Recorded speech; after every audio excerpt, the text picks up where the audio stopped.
You'd think a century would make a difference, that time, knowledge and progress would build a kind of shelter, something sturdy enough to stand against in the quiet dread that slips in when the familiar begins to feel uncertain. Yet when something begins to stir, old fear rises just the same.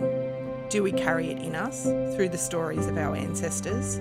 Will those who come after us reflect on our experience as something just like this that happened long ago? It drips into conversations, lingers in glances, settles in the space between what's said and what's only suspected. The world doesn't need to stop turning for people to feel it shift. When it comes down to it, knowledge doesn't hold your hand at 3 in the morning. It doesn't comfort you when you're caring for someone you love. And though the stories change, the fear beneath them doesn't. We are still creatures wired for survival, still undone by uncertainty. Welcome to If These Trees Could Talk.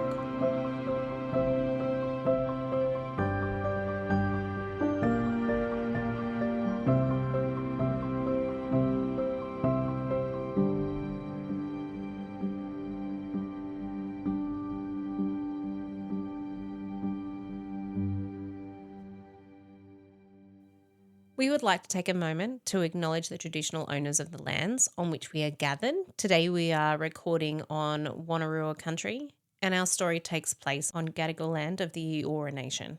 We pay our deepest respects to their elders, past, present and emerging, and extend that respect to all Aboriginal and Torres Strait people listening. In today's episode, we talk about diseases that were brought to Australia, in particular the bubonic plague, and we would like to acknowledge the devastation that these introduced illnesses had on the Aboriginal and Torres Strait Islander communities. Let us honour the wisdom and resilience of those who have cared for this land for countless generations, and may we tread gently and with respect as we move forward together.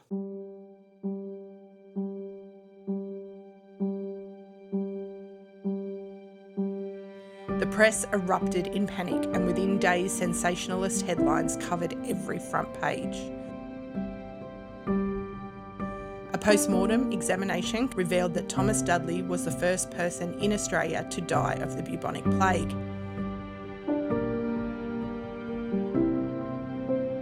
I could write a whole last book about this. It's fascinating. This is what makes me do this podcast.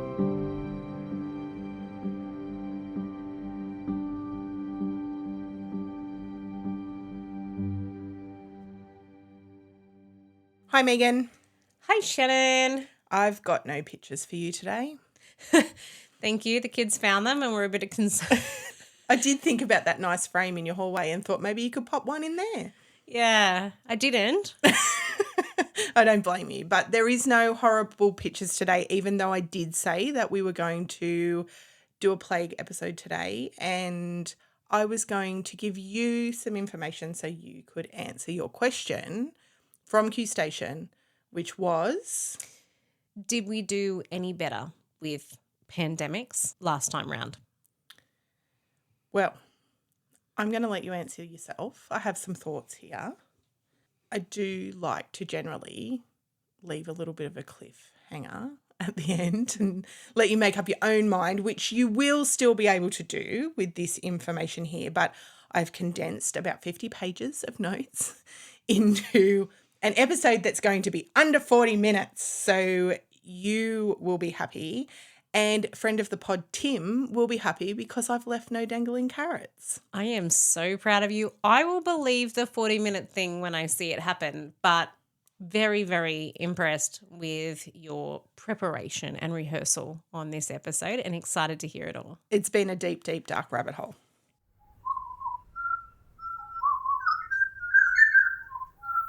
I thought we were going to have to head back to Q Station, but we don't. Aw, we can go back. It's still mentioned in this episode, but today I'm going to tell you about Susanna Place Museum, which is in the Rocks.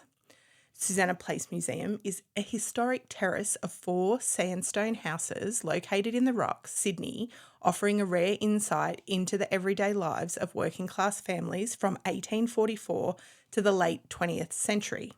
The terrace remained a residential property for over 150 years, housing generations of tenants who lived through Sydney's dramatic social and economic changes. Unlike grand heritage buildings that are transformed into museums, Susanna Place preserves the realities of working class life, showcasing original rooms, furnishings, and even layers of wallpaper left behind by its former occupants throughout the decades. Each home tells a different story, reflecting the struggles and resilience of the wharf workers, shopkeepers, and immigrants who once lived there. One of the homes also operated as a corner store, selling essentials to the surrounding community. Today, the museum is managed by Sydney Living Museums and offers guided tours that transport visitors back in time, allowing them to experience the modest but rich history of the Rocks. Susanna Place is not just a preserved building, it's a window into the personal histories and changing urban landscape of Sydney. And it was on my visit here when the big kids were still in primary school, because I was down there for the day with a girlfriend while the kids were performing. They'd made it to like the state finals for a drama competition. So we dumped them at the theatre and we took off exploring, and we just accidentally ended up here. And it was one of the coolest places that I've ever been. And I desperately want to go back. So I thought, rather than just doing a revision of Q Station, which if you want to listen to that and you haven't heard about it, you can listen to our previous episode. But Susanna Place is really, really worth visiting. So it's part of, have you been to Hyde Park Barracks? I don't think so. So No. there's Hyde Park Barracks, there's the Police and Justice Museum, there's Susanna Place, and then there's a couple of, I think just the Museum of Sydney is part of this Living Museums group, as well as some really old, like National Trustee kind of houses. It's very different to any other museum that I've been to, but it is utterly fascinating. And each one of the houses has been kept in the period of the tenants who moved out at that time, because it was, I think, eventually owned by the government. It was given back to the government and they used it as a Department of Housing building. And the building was so dilapidated that as people moved out, they just didn't let new tenants move back in.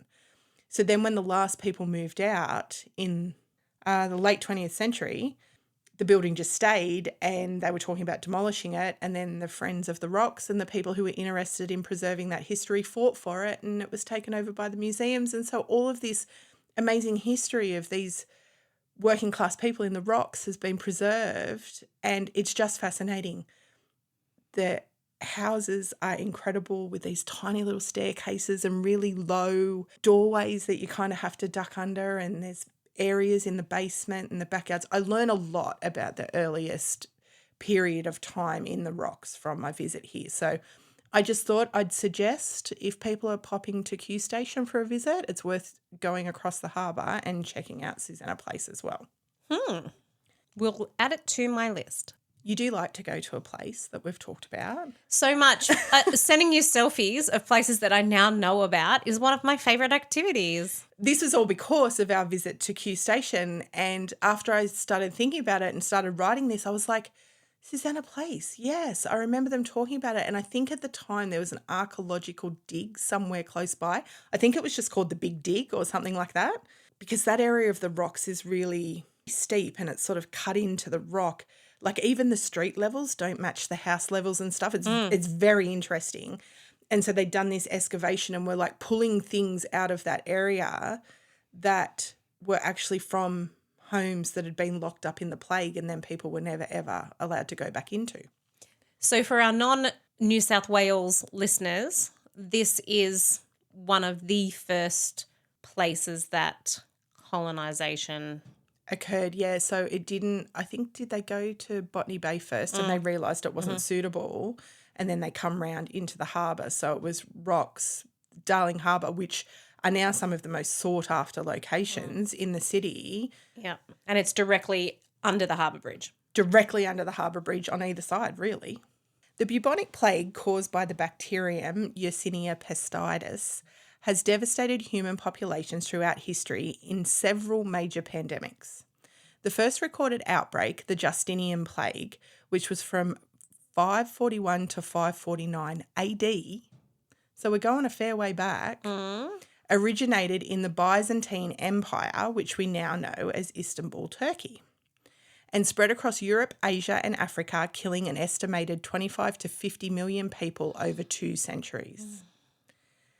The most infamous outbreak, the Black Death, which was from 1347 to 1351, travelled from Asia to Europe via trade routes, wiping out 1/3 of Europe's population and causing profound social and economic upheaval.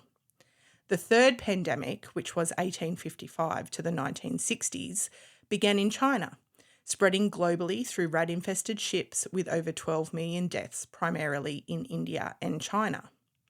In 1900, Australia recorded its first plague outbreak in Sydney, prompting strict quarantines at the North Head Quarantine Station.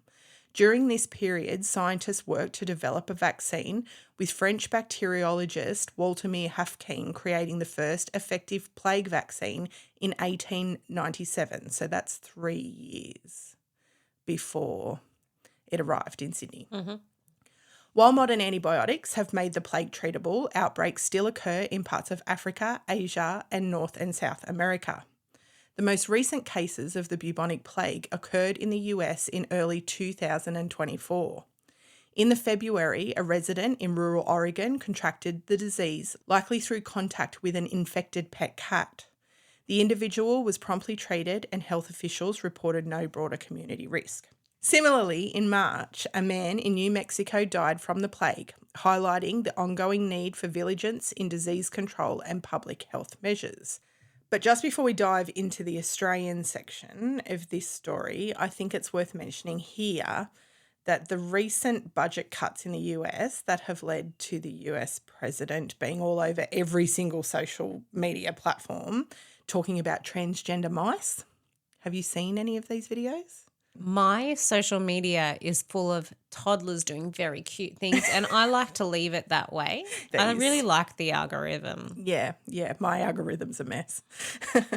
But what they were actually referring to was transgenic mice, which just means that they are genetically modified for research. Well, that's different. Yeah, transgenic mice have been widely used in medical research since the early 1980s, and these budget cuts affected genetic research, including studies using transgenic mice for disease research, which are crucial for studying conditions like cancer, Alzheimer's, and infectious diseases like the plague. In fact, Mario Capici, Martin Evans, and Oliver Smithies won the 2007 Nobel Prize for their work with transgenic mice, which revolutionised disease research. And I don't know if it was a misunderstanding or a deliberate misstatement that implied that the government had been spending millions of dollars on bizarre and unnecessary research. But if I can figure out the difference between transgenic and transgender mice for a podcast, you think the leader of the free world should be able to get his head around this before addressing the world. Just saying. You'll understand the immense importance of this as we move forward into this story. You're not just looking to bring American politics into every episode, like a little Easter egg? No, I'm not. Okay. And I had seen these videos and I'd heard someone talk about transgenic mice, and then it came up in my research and I was like, oh, perhaps I should know more about that, because I try not to watch too much of the American stuff because I have big feelings about a lot of the things. But when this came up, I thought, considering this is literally everywhere at the moment and, big problems when we're making mice transgender, and why would we be doing that? All right, so that was rabbit hole number 1. It's comical, Megan, it's comical. But I'm going to start the Australian portion of this story by first introducing you to a man named Dr. John Ashburton Thompson, who was the Chief Medical Officer of the New South Wales Board of Health when the bubonic plague struck Sydney in 1900. Though little is remembered about him today, he was one of the most pioneering epidemiologists of his time, and his efforts to control the plague helped shape modern public health policies in Australia. Can we just have a vocab lesson here? Difference between epidemic and pandemic? I don't know. Can we Google it? Okay, Google, what's the difference between epidemic and pandemic? The key difference between an epidemic and a pandemic lies in the scale of their spread. Epidemic. An epidemic occurs when a disease affects a large number of people within a specific region, community, or population. It signifies a rapid spread of disease that is significantly higher than what is normally expected in that area. An epidemic is generally localized. Pandemic. A pandemic is an epidemic that has spread across multiple countries or continents. It's a global outbreak of disease. Essentially, a pandemic is an epidemic on a much larger international scale. In simpler terms, an epidemic is a regional outbreak, while a pandemic is a global outbreak. Thank you, Google. Thank you, Google. Dr. Ashburton Thompson was born in England in 1846. He studied medicine in London and Paris, where he became deeply interested in infectious disease and sanitation. He immigrated to Australia in the 1870s and quickly became involved in public health. By the 1890s, he was leading medical investigations into outbreaks of smallpox, typhoid, and tuberculosis. So you can probably guess where he spent a lot of his time. Q Station. Yeah. Dr. Thompson's work at North Head Quarantine Station set a precedent for modern disease control in Australia. His insistence on scientific research, quarantine and sanitation measures laid the foundations for future public health responses. When the bubonic plague arrived in Sydney in January 1900, Dr. Thompson immediately recognised the gravity of the situation. Unlike many of his contemporaries, he understood that the disease was not spread by human-to-human contact alone, but by rats and their fleas. His extensive research into the previously mentioned international outbreaks had prepared him for what was about to fall on his doorstep.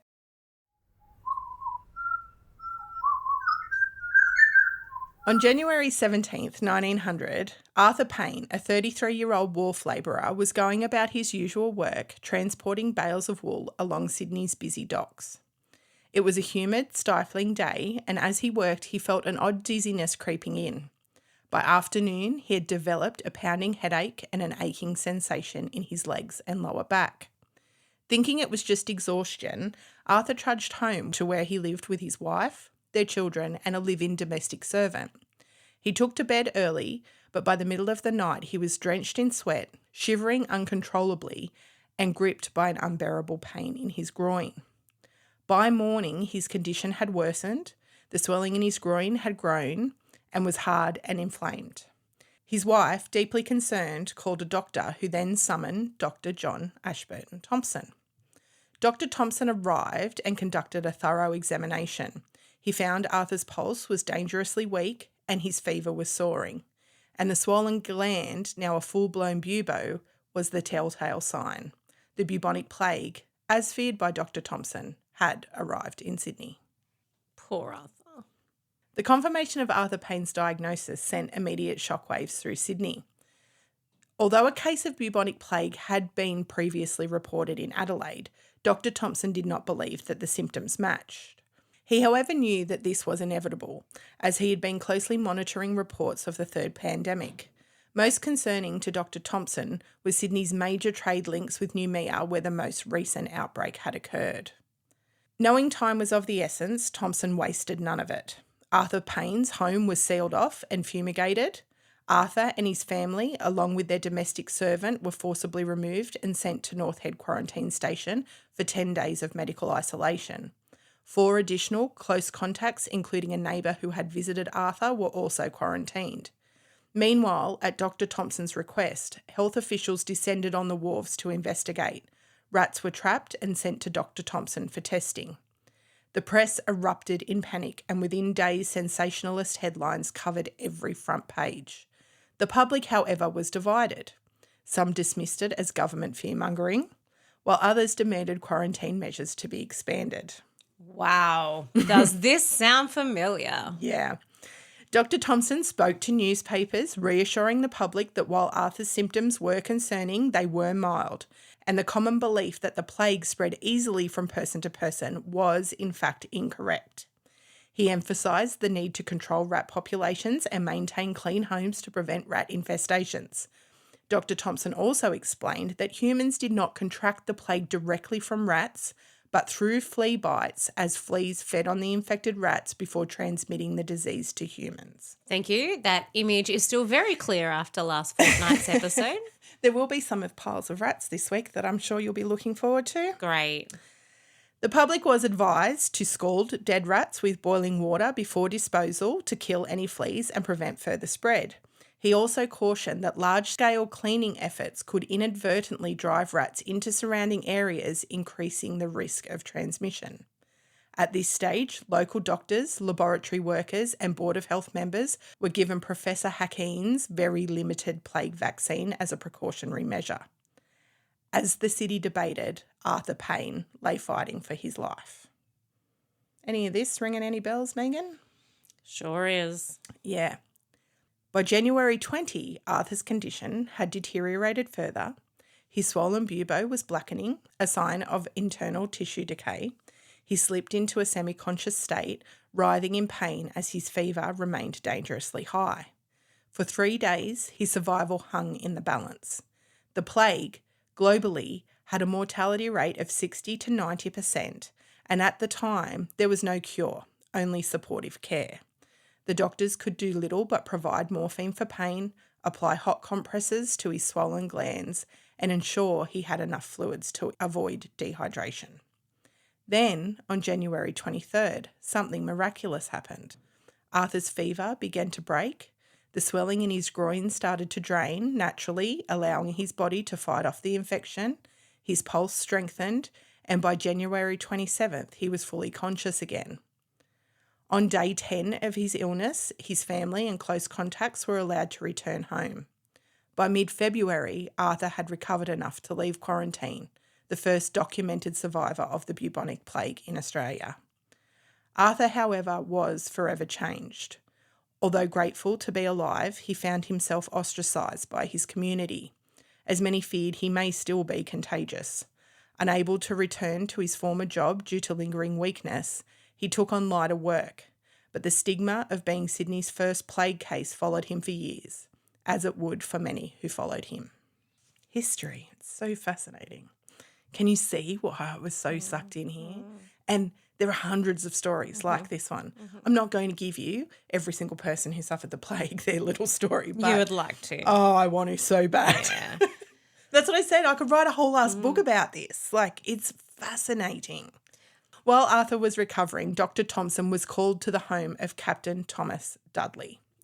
While Captain Thomas Dudley was known as a respected business owner in Sydney and an upstanding figure in the community, his past once made him one of the most notorious men in the Western world. In 1884, Captain Dudley was hired to sail a yacht on a difficult but highly lucrative voyage from Southampton, England, across the sea to its Australian owner in Sydney. If successful, the payment would allow him to buy a house in Australia and bring his family over to start a new life. On May 19th, Captain Dudley and his crew of 2 experienced sailors and a 17-year-old cabin boy, Richard Parker, set sail. 8 weeks into the voyage, a ferocious storm battered the ship beyond repair. Realising the vessel was doomed, Captain Tom ordered the crew to abandon ship, and in the chaos, the lifeboat was damaged and their emergency drinking water was lost overboard. Stranded in the middle of the ocean, the men plugged holes in the lifeboat and fashioned a makeshift sea anchor. But their ordeal was far from over. Thousands of miles from land, with barely any food or water, they drifted in a remote part of the ocean off the African coast, an area rarely traversed by ships. A few days in, they managed to catch a turtle, rationing its flesh and drinking its blood. Occasionally, rainfall provided small amounts of water, but their situation remained grim. Captain Tom devised a desperate plan, one that would save 3 of the 4 men. 17-year-old Richard, driven by thirst, drank seawater, which led to rapid deterioration and eventually a coma. It was then that Captain Tom decided to act on his plan. He took his knife and slit the boy's throat. The 3 remaining men drank his blood and over the following days feasted on his flesh, sustaining themselves just long enough to survive. Why do you do this to me? On July 28, after several weeks adrift, they spotted a German ship and were rescued. However, when the crew saw the almost fully eaten remains of Richard Parker in the boat, they were horrified, and they gave Richard a burial at sea. Upon returning to England, the survivors openly admitted what had happened. They believed that their actions were justified under the law of the sea. However, the British legal system disagreed. Captain Dudley and one of the other sailors was sentenced to death, and the case became a global sensation. Given that the yacht's owner was from Sydney, Australian newspapers reported on the trial and the controversial death sentence. But by September, their sentences were commuted to just 6 months in prison. Captain Dudley insisted he was innocent of any wrongdoing as he was ensuring the survival of the rest of his crew, and that reasoning sparked fierce debate within seafaring circles for decades after. Well, that was a fun side quest. We're still going. Excellent. I told you, it's fascinating. He was freed on May 20th, 1885, and true to his original plan, he immigrated to Australia with his family in October of the same year. For a time, life went well for him. That was until February 14th, 1900. On the same day that officials were sent by Dr. Thompson to the wharf to collect rats for testing, Captain Thomas Dudley suffered a fall and sustained an abdominal wound. Over the following days, his condition rapidly worsened. He complained of severe abdominal pain, but while doctors suspected sepsis, they did not believe the wound was serious enough to investigate further. That was a fatal miscalculation. 1 week later, on February 22nd, the day before Arthur Payne's fever broke, Captain Dudley died. A post-mortem examination conducted by Dr. Thompson revealed that Thomas Dudley was the first person in Australia to die of the bubonic plague. Despite surviving starvation, shipwreck, and a murder conviction, it was a tiny flea bite that ultimately killed him. Dudley's business premises near the wharf were shut down and placed under police guard. When questioned about rats in the area, his employees confirmed that Captain Dudley had indeed removed 5 dead rats from the bathroom just days before falling ill. 17 people, including members of Captain Tom's family and his employees, were sent to the North Head quarantine station for 10 days isolation. After meticulous preparation, Captain Tom's body was transported to the quarantine station cemetery, where he was buried in an unmarked grave known only as 48. So he was there, Megan. Either in front or behind of our third-class accommodation. Yep, right near us. Wow. It's wild. I just, it doesn't feel like a true story. Yeah. And that we could be so closely connected. Like we were literally location-wise. in the vicinity of where he was buried. And we had no idea about any of this at the time. This is what makes me do this podcast. There must be so many more stories that you can tell. So many. Meanwhile, as the authorities investigated his death, the third case of the plague was reported in Sydney. John Makins. His job placed him near the wharf where the infected rats had been found. By 3 p.m. that day, John, his family, and his close contacts were quarantined at North Head. 3 days later, John was dead and a 4th case had been confirmed. By mid-March, over a dozen cases had been recorded. By April, entire wharf districts were infested. By June, Sydney had reported 303 cases and 103 deaths.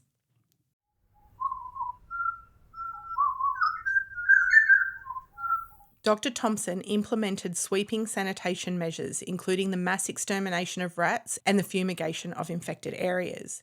These efforts helped slow the spread, but the plague would persist in Australia for 2 more decades. Thompson acted swiftly to implement a multi-pronged approach to containing the plague. His strategy had 3 key elements and were implemented with government assistance. The first being mass quarantine and isolation measures. Homes of infected individuals were sealed off and disinfected. All close contacts were sent to North Head Quarantine Station for 10 days of medical observation.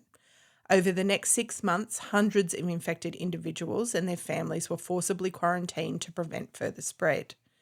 Entire blocks of homes were sometimes locked down under police guard if any cases were suspected. Anyone with symptoms was removed from the area and sent directly to the quarantine station. Dr. Thompson recommended the wharves being shut down entirely, but the government ignored these measures, claiming the financial impact would cripple the economy.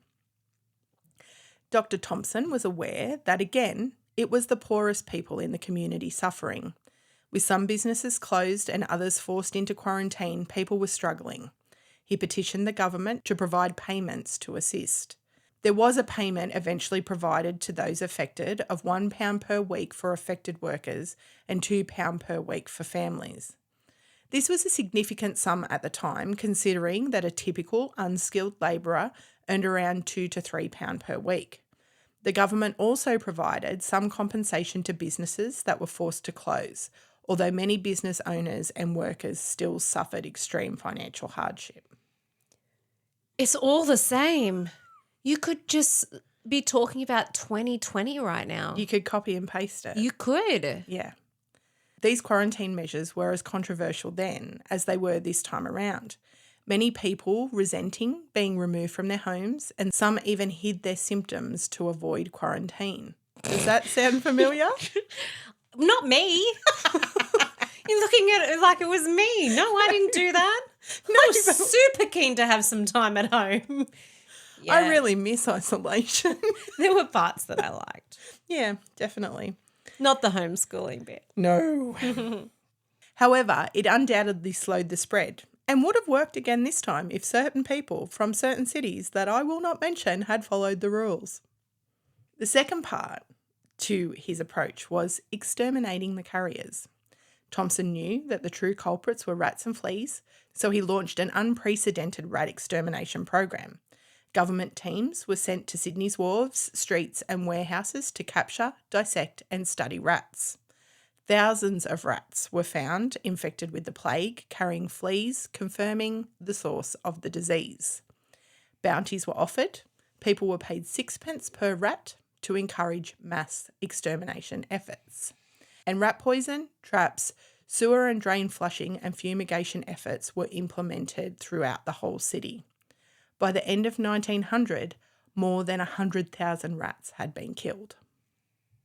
And the third and most significant element was the sanitation and urban cleanup. Dr. Thompson, aware that fleas and rats were the primary spreaders of the plague, ordered the largest citywide sanitation effort in Sydney's history. However, he was highly critical of the government for not implementing these measures sooner. For the poorer working class living around Darling Harbour and the Rocks, many whom resided in conditions he deemed unfit for humans, the impact of these efforts were devastating. Many were displaced while the measures were carried out, and some were left homeless when substandard accommodations were destroyed and burned. Dr. Thompson blamed the government's lack of concern for the working class as a key factor in the spread of the plague in the first place. Health inspectors went door to door checking homes for signs of rats or contamination, and this led to a lot of social stigma. At the time, the government workers cleaned the streets, removed garbage piles and drained stagnant water where rats bred. Health authorities used burning sulphur and carbolic acid to disinfect homes. The burning sulphur created thick fumes that were believed to kill fleas, bacteria and any remaining infection inside houses. Residents were often forced to evacuate while the process was carried out, and homes were left sealed, sometimes for days after fumigation, with no alternative accommodation provided. Walls and surfaces were painted with a mixture of quicklime and water, which acted as a disinfectant and was believed to kill bacteria. So you know how people lime wash stuff? You know, that whole shabby chic practice? Kind of adds a whole new idea to it when you're thinking about complete homes, alleyways, community buildings, streets, external buildings. Like they were all just lime washed. Super cute. Yeah. Doesn't really have the same aesthetic as, you know, maybe a feature chair in the corner of a pretty room. Formaldehyde gas, which was commonly used as a disinfectant, was pumped into homes and sealed off rooms to kill fleas and bacteria. This was a highly toxic process, so people had to leave their homes but couldn't leave the immediate area for fear of pre-symptomatic infections spreading into outlying communities. Any clothing, bedding, timber or furniture that was suspected to be contaminated was burnt outright. Authorities took extreme measures to eliminate potential sources of infection, sometimes destroying personal property without compensation. Streets, gutters and laneways were flooded with disinfectant solutions, particularly a mix of carbolic acid and lime. Authorities launched a massive clean-up operation in and around the rocks, removing community rubbish, waste and anything that might attract rats. And households were ordered to clear rubbish from their homes and dispose of food scraps properly to discourage rodent infestations. These measures that Dr. Thompson put in place did not just help slow down the plague. They also laid the foundations for our modern-day public sanitation laws all throughout Australia. Yeah, pretty amazing. By mid-1900, 303 people had contracted the plague and 103 had died. Though devastating, the death toll was far lower than other global outbreaks thanks to Dr. Thompson's decisive actions. It also paved the way for outbreaks in other areas of Australia to be managed effectively. By 1901, Sydney's outbreak was under control and cases dwindled to just a handful per year. However, bubonic plague would continue to reappear sporadically in Australia until 1925. Across Australia, there were 1,371 confirmed cases of the plague, with 335 deaths, and this gives an approximate mortality rate of 39%, which was vastly lower than many other countries. So for your reference, when I said 39% was the mortality rate in Australia, the COVID mortality rate in Australia, and this is as a percentage of total confirmed cases compared to death, has typically been between 1 and 2%. As of March 2025, Australia has reported over 22,000 deaths from COVID, with more than 13 million cases since the beginning of the pandemic. Can you say all that again so I can process it? Yep. So the mortality rate of COVID is between 1 and 2% in Australia. We have had 13 million cases with 22,000 deaths. And then we're going to compare that to the Black Death, which killed an estimated 30 million people in Europe alone out of a population of around 75 million. In some areas, it was up to 75% of the total population. Wow. Yeah, it was pretty wild. So when you look at how we did here in Australia, we did pretty great. Yeah. I mean, we can't really compare. You can't compare the death rate from then to now, no, because we're 100 years ahead.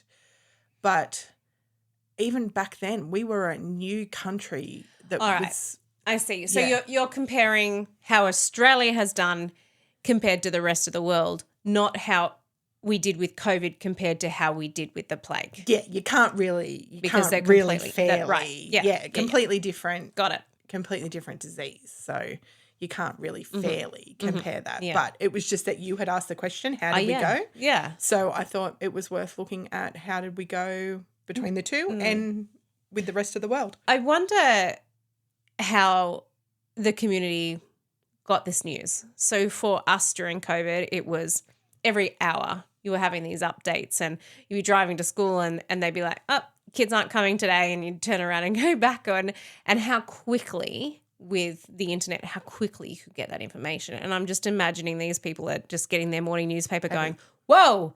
And that's exactly how it was done. Dr. Thompson used it a lot to try and get information out. Like, who was our person in Australia that, remember, all the politicians would go to and talk to the one medical advisor? Who was he? It was somebody. I remember seeing him on the news at the time. And all of that information was coming from that person, who I'm assuming is an epidemiologist, the same as what Dr. Thompson was. But like, even in this situation, the governments have got no idea. They have to go to some person and trust that what that person is telling them is the truth. And I think it's probably important for that person to have access to transgenic mice. And depending on your conspiracy algorithm in your social media feeds, I think everyone was just doing the best that they knew how to do. That's exactly right. And there's so much of a wider spectrum, because if you are someone who's grown up in a family of, you know, people who don't vaccinate their kids because they believe it can cause illness and stuff, I have no issue with people choosing that for themselves. But if you grow up with that, that's going to really influence how you look at something like this and governments coming at you saying, you have to take this vaccination, you're not allowed to return to work, it was ringing alarm bells in me, and I've been vaccinated against everything. So I can imagine if you were someone who didn't believe in it, how huge that would be when you've got official policies dictating what you have to do with your body. So we're vaccinated against the plague now? I don't think we get it with our measles, mumps and rubella vaccination. So it could come back. It still does. People in America still get it. So the last, I'm Googling at the moment. But the difference is we get treated with antibiotics now. We didn't have antibiotics back then. Okay. So I think it's the invention of modern day antibiotics. And So- our hygiene. Like I couldn't find 5 rats for you right now and kill No, them. and we don't have open sewers running in our backyard. Thank or goodness. We've come a long way, but a lot of that stuff is based on what they learn about how diseases occur and spread during times of pandemic and epidemic. Look at me using new words, knowing the meaning of them.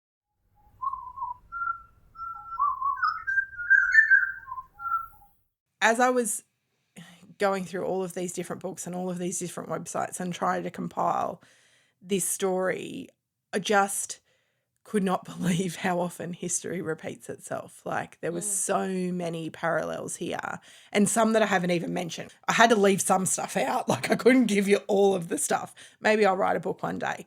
But when you look at it side by side, you would think that we would have learned every single thing that we need to know by now. But in so many ways, we reacted exactly the same as people did back then.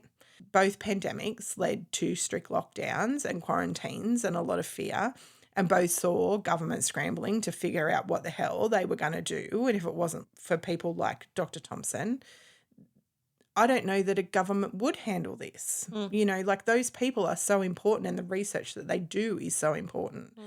Back in the 1900s, people were sent obviously to the quarantine station and had their homes fumigated. But that's not that much different to people being locked up in hotels and, you know, deep cleaning businesses where there was COVID outbreaks, or cruise ships where there was COVID outbreaks.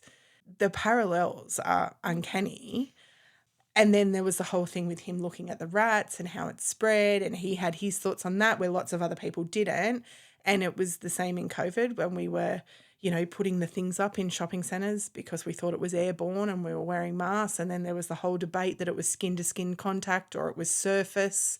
You know, we had to pack our own groceries because the person in the supermarket couldn't touch they could take them off the conveyor belt and scan them, but they weren't allowed to put them in a bag.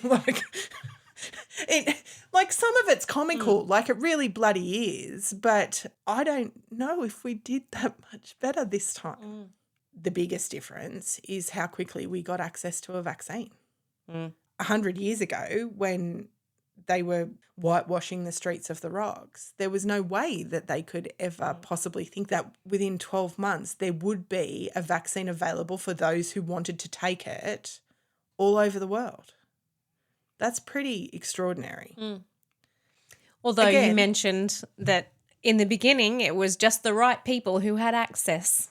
It was just the right people who had access. But again, it was the same here. It was the elderly who were vaccinated first. It was the healthcare workers. And 100%, you jab those nurses before you give that to the general public if they're going to work and risking their friggin' lives every day. 100%. I don't disagree with that.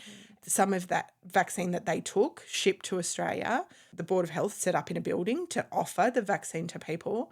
But it was people who lived in the Rocks and Darling Harbour and were wharf workers, and they were inundated, so much so that they literally ripped a balustrade off a staircase and like people fell, and they were insane trying to get that first lot of vaccine, and they lied about where they lived because you had to live in that area. And there's, you know, people from the outskirts of Sydney are showing up and saying, oh yeah, I do, or I work at the wharves, and, you know, they didn't have the Service New South Wales app that they could open to prove where they lived. So they were just vaccinating as many as they could.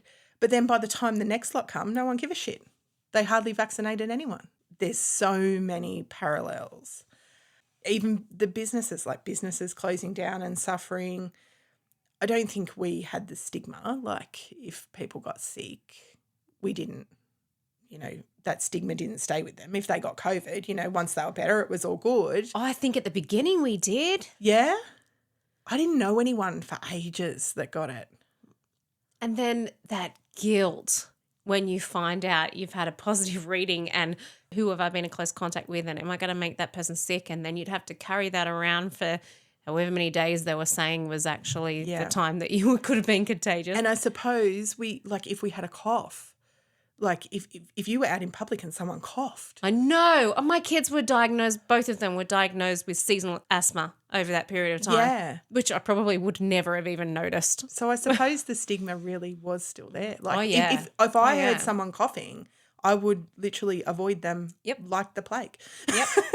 And still now, I think years later, if somebody's coughing around me, I still feel guilty when I cough. Yeah, I think that the stigma was definitely still around. Yeah, I kind of looked at it and was thinking about, people not getting their jobs back and probably injustice around it. But now that we've talked about it, I think it was definitely there. I don't think it was a class thing. I don't think it was about socioeconomic stigma. No, not for us. Which perhaps may have been from a rat-borne disease. Probably COVID wasn't cut down to a socioeconomic group. Like the first people who got it in Australia were on a frigging cruise ship. So they're people who could afford to holiday and travel and go to airports and that kind of stuff. The other thing that did strike me was the fake cures. So the same in the time of the plague. There was remedies peddled. There was newspaper ads taken out about blood cleansers, and if you just take this thing, it'll stop you from getting it.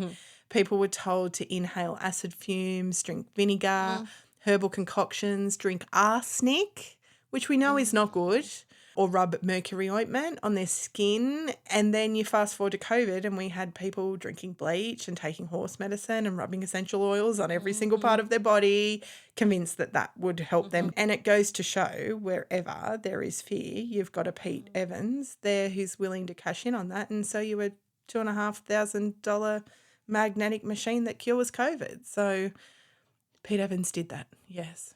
So really, at the end of the day, both pandemics brought out the best and the worst in people. There was kindness with neighbours looking after neighbours, and that was the biggest thing that I noticed.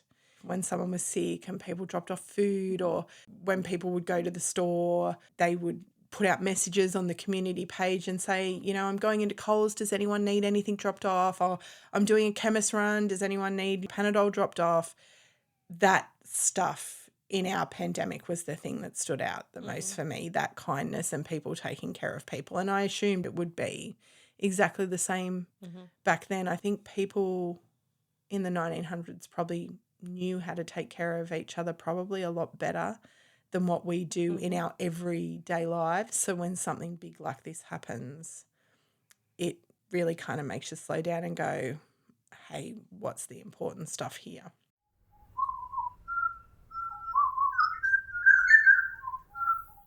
Even though this time we had better science, we still struggled with a lot of the same issue, which raises the reoccurring question again, when we know better, do we really do any better?